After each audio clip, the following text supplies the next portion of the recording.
Bonjour bien-aimés dans le Seigneur. Merci Seigneur Jésus-Christ. Ce matin, tu nous as donné encore le privilège de nous lever en pleine forme et de nous utiliser pour l'avancement du corps de Christ. Bien-aimés, aujourd'hui, nous allons encore commencer notre journée par l'exhortation et par la prière. Nous allons partager dans les livres de 1 Timothée, les chapitres 1. Nous allons lire à partir du 3e jusqu'au 7e verset. Je lis au nom de Jésus. Je te rappelle l'exhortation que je t'adressais à mon départ pour la Macédoine, lorsque je t'engageais à rester à Éphèse, afin de recommander à certaines personnes de ne pas enseigner d'autres doctrines, de ne pas s'attacher à des fables et à des généalogies sans fin qui produisent des discussions plutôt qu'elles n'avancent l'œuvre de Dieu dans la foi. Le but de cette exhortation, c'est un amour venant d'un cœur pur, d'une conscience et d'une foi sincère. Quelques-uns s'étant détournés de ces choses, se sont égarés dans de vains discours. Ils veulent être docteurs de la loi, ils ne comprennent ni ce qu'ils disent, ni ce qu'ils affirment. Bien-aimés, aujourd'hui, nous vous mettons à garde contre les fausses doctrines parce que nous avons vu que nous sommes au temps de la fin et que dans cette époque, la foi d'un plus grand nombre se détériore. Se détériore parce que ce que tu écoutes, ça te donnera soit la foi en Jésus-Christ, soit ça va te diminuer, ça va t'effacer dans la ligne de la course. Nous sommes en pleine course vers le royaume des cieux et si tu écoutes n'importe quoi, tu peux t'abstenir de courir. Bien-aimé, raison pour laquelle même au temps de Paul, il mettait en garde son fils Timothée contre les fausses doctrines. Il a même engagé pour aller dire à tous les chrétiens de ne pas se laisser enseigner dans de doctrines qui ne confessent pas le Seigneur Jésus-Christ ou qui ne marchent pas selon le modèle que les apôtres nous ont laissé. Bien-aimé, il est important de savoir que nous ne sommes pas tous appelés au ministère. Il y a ceux-là qui sont appelés au ministère, qui ont reçu le ministère de Jésus-Christ et Jésus-Christ leur a donné le pouvoir, la connaissance de la parole pour prêcher la parole et que dans le ministère, chacun a ses limites. Deux autres doivent gagner les âmes, les autres doivent les paître, les autres doivent les enseigner et les autres sont là comme les yeux et les oreilles. Les prophètes sont là pour nous parler de la part de Dieu des choses qui sont et des choses qui arrivent. Chacun de nous, dans le corps de Christ, doit savoir ce qu'il est appelé à faire. Mais tous ceux qui sont aujourd'hui serviteurs du diable, ils sont là pour détourner les enfants de Dieu, pour les égarer dans des vains discours. Vous voyez un homme de Dieu s'élever et en train de prêcher sur des futilités, sur la division, sur des gens qui vont entrer au ciel ou ceux qui ne vont pas entrer au ciel, sur des choses incomprises. Et il y a la division à l'église. Mais nous, les enfants de Dieu, nous ne devons pas ignorer la loi. La Bible dit, nous montre même lorsque la loi a été donnée, c'était juste pour nous faire connaître les biens et les mal, afin que nous puissions faire le bien et d'éviter le mal. Et la loi, normalement, n'est pas faite pour les bonnes personnes. Les justes n'ont rien à voir de la loi. Lorsqu'il y a la loi est pour le méchant et pour le rebelle. La Bible dit que dans le livre de 1 Timothée, chapitre 1, dans le verset 3, nous savons bien que la loi n'est pas faite pour les justes, mais pour les méchants et les rebelles, les impies et les pécheurs, les irréligieux et les profanes, les parricides et les meurtriers, les débauchés, les infâmes, les voleurs d'hommes, les menteurs, les parjures et tout ce qui n'est pas de la sainte doctrine. Donc, lorsqu'on parle de la loi n'est pas pour les chrétiens, la loi n'est pas pour les enfants de Dieu, la loi n'est pas pour les justes. Dieu nous a libérés de la loi. Jésus-Christ nous a libérés de la loi, mais dans les fausses doctrines, on est tout le temps en train de prêcher sur la loi de Moïse. On est tout le temps en train de mettre des jougs dans la vie des gens pour que personne n'entre au ciel. Et pourtant, ici nous voyons que l'apôtre Paul est en train de parler de lui-même. Il dit, auparavant j'étais blasphémateur, j'étais un persécuteur, j'étais un homme violent. Mais j'ai obtenu la miséricorde parce que j'agissais par ignorance, l'incrédulité. Aujourd'hui, les gens disent, oui, Paul aussi était méchant. Oui, Paul était méchant, mais c'était dans l'ignorance parce qu'il croyait servir Dieu. Mais toi qui connais la parole de Dieu, aujourd'hui la parole est répandue dans le monde. Toi qui continues à donner les gens la loi, toi qui continues à mettre des jougs sur les personnes, toi serviteur, soi-disant serviteur de Dieu, qui continue à diviser les gens, est-ce que tu fais ça par ignorance ou par conscience? Car tout ce qui est le péché consciemment, c'est un péché qui est puni, qui n'a pas de miséricorde. Un péché qu'on appelle des péchés volontaires. Bien-aimé, attention.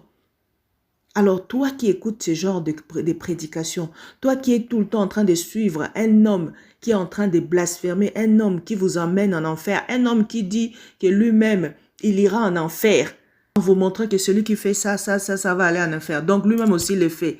Tu veux aller avec lui en enfer alors. Mais Dieu nous a tellement aimés, il est mort à la croix pour tout le monde. Il est mort à la croix pour que nous soyons plus pécheurs. Il est mort à la croix pour nous donner la justification. Au moyen de la foi, aujourd'hui, nous sommes libérés de la loi. Ne restez pas sous les jours des serviteurs de Dieu qui se sont détournés de la vie qu'ils devaient vivre ou qui se sont détournés de la voie de Dieu. Car il y a ceux-là aussi qui abandonnent la course. Et lorsqu'ils abandonnent la course, ils veulent amener plusieurs en abandon aussi. Non, bien-aimé, toi, enfant de Dieu, toi qui crois en Jésus-Christ, toi qui as donné ta vie en Jésus-Christ, cette parole d'aujourd'hui, cet exemple de Paul doit te servir de leçon. C'est pourquoi Paul disait à Timothée, son enfant, « J'aimerais te recommander et t'adresser cette parole. C'est que tu dois combattre le bon combat. Tu dois garder la foi. Tu dois avoir une bonne conscience. Car cette conscience, beaucoup ne l'ont plus. Aujourd'hui, beaucoup n'ont plus la conscience qu'ils sont serviteurs de Dieu ou qu'ils sont enfants de Dieu. Ils ont fait naufrage à la foi et ils veulent amener beaucoup. Alors, ce genre de personnes, nous devons être loin d'eux. Nous devons nous séparer d'eux. Car il suffit d'une seule pomme pourrie dans une bassine de pommes pour qu'elle pourrisse tous les pommes. Or, nous devons chercher l'Éternel en tâtonnant, mais nous devons le chercher dans la parole de Dieu et nous allons le connaître. Et lorsque nous avons connu le Seigneur, nous devons rester dans ses préceptes, comme Paul qui disait, « Lorsque je compris que Jésus-Christ est ma justification, j'ai tout fait pour gagner Jésus-Christ. » Bien-aimés, nous devons combattre les bons combats, sachant que le salut est individuel. Ne nous laissons plus sous les jours de faux docteurs, de faux pasteurs, de faux serviteurs de Dieu, car ils servent les diables, ils servent les ventres et ils veulent amener beaucoup en enfer avec eux. Bien-aimé, si tu as écouté cette parole, nous te mettons en garde contre toute fausse doctrine, toutes les doctrines qui enseignent des généalogies inutiles, des discours, des fables, qui recommandent à la division ou qui engagent les gens à se perdre. Bien-aimés, nous devons quitter ces personnes-là. La Bible même nous dit, si vous voyez un frère qui a commencé à être frère, mais qui s'est détourné et qui commence à vivre comme un païen, nous devons même plus le saluer. Nous devons être loin de ces personnes pourvu que nous puissions rester à courir et que nous regardons devant et que nous marchons dans la crainte de Dieu pour gagner Christ au nom de Jésus-Christ. Prions. Merci Seigneur Jésus-Christ. Merci parce que tu es amour. Merci parce que chaque jour de nos vies, tu nous montres le chemin. Tu nous parles, tu nous instruis. Tu nous révèles ta parole pour que nous ne puissions pas nous laisser berner dans de fausses doctrines. Nous ne devons pas nous laisser berner par des faux pasteurs, par des faux prophètes que le diable a répandus dans le monde pour réduire la foi de plusieurs. Ô Seigneur, nous voulons nous laisser dans tes mains. Nous voulons que tu sois notre guide. Partout où foulera la pointe de nos pieds. Fais-nous, Seigneur, ô Dieu, connaître que tous ces gens qui nous entourent, soit ce sont du diable, soit ce sont de toi. Donne-nous le discernement des esprits. Nous voulons avoir des relations avec tes enfants et non avec les enfants du diable. Nous voulons, Seigneur, ô Dieu, garder nos yeux fixés à toi, toi qui nous montres le chemin de la gloire. Loin de nous, la luxure, loin de nous, tout ce qui est convoitise de la chair, qui nous pousse à faire naufrage. Loin de nous, la fausse doctrine qui fait naufrage, qui a fait que beaucoup de nos pères puissent être dans le mal aujourd'hui, qui se sont détournés dans la doctrine que les apôtres ont laissée pour commencer à imposer les gens la loi. Oh Seigneur, aide-nous. Aide-nous, Seigneur, à vivre pour gagner le ciel. Aide-nous, Seigneur, à vivre pour gagner Jésus-Christ. Aide-nous à vivre en regardant à toi, notre Seigneur et notre Roi. Toi qui nous as justifiés, toi qui nous as donné la vie, toi qui veux que nous puissions marcher dans la sanctification pour qu'au jour tu viendras, tu nous trouves lavés, avec de robes propres, avec de lampes allumées. Seigneur, nous ne voulons pas éteindre nos lampes par des fables, par des doctrines inutiles, des doctrines des hommes, des doctrines des démons qui est en train de faire, Seigneur, oh Dieu, son élan dans ce monde aujourd'hui. Oh Seigneur, aide-nous à ne pas vivre comme étant dans ce monde, mais nous devons vivre comme sachant que nous ne sommes pas de ce monde et qu'un jour, tu viendras nous prendre. Apprends-nous à être toujours prêts, à être élevés avec toi. Seigneur, aide-nous à regarder à Jésus-Christ, à regarder la vie qu'il a menée et d'en faire notre modèle. Aide-nous, Seigneur, à être aussi des modèles pour tout cela que tu mets autour de nous. Nous voulons, Seigneur, en aucun cas perdre la foi, car Paul pouvait dire « Soyez mes imitateurs », parce que lui était ton imitateur.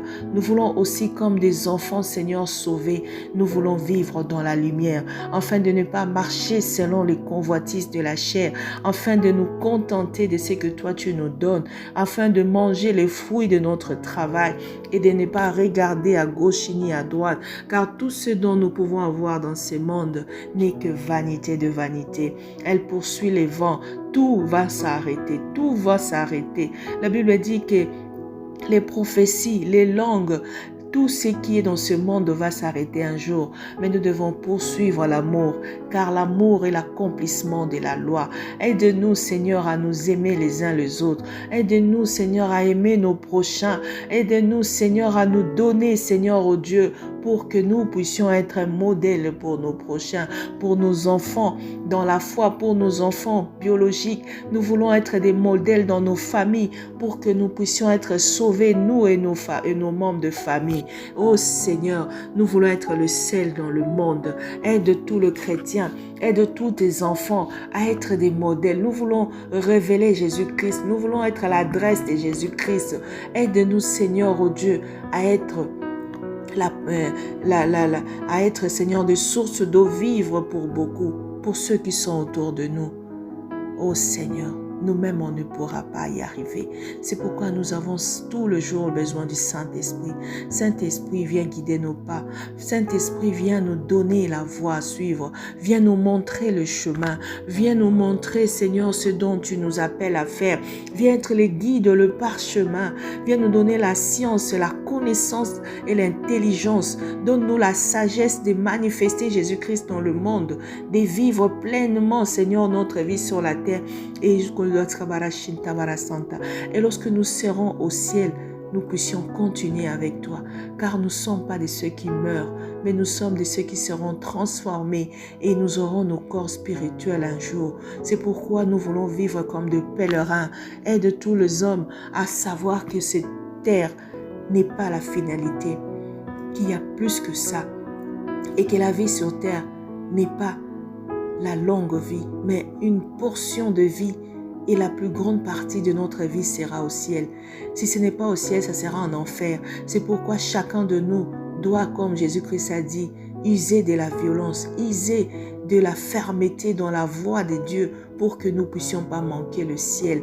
Nous devons, Seigneur, crucifier la chair. Aide-nous à regarder notre chair comme de la boue, afin de la donner que l'essentiel. Enfin, Seigneur, oh Dieu, qu'un jour, nous soyons élevés avec toi. Merci pour la journée. Je la bénis. Je bénis tous ceux qui partagent la vie de prière avec nous. Je bénis tous les travaux de nos mains au nom de Jésus-Christ. Amen.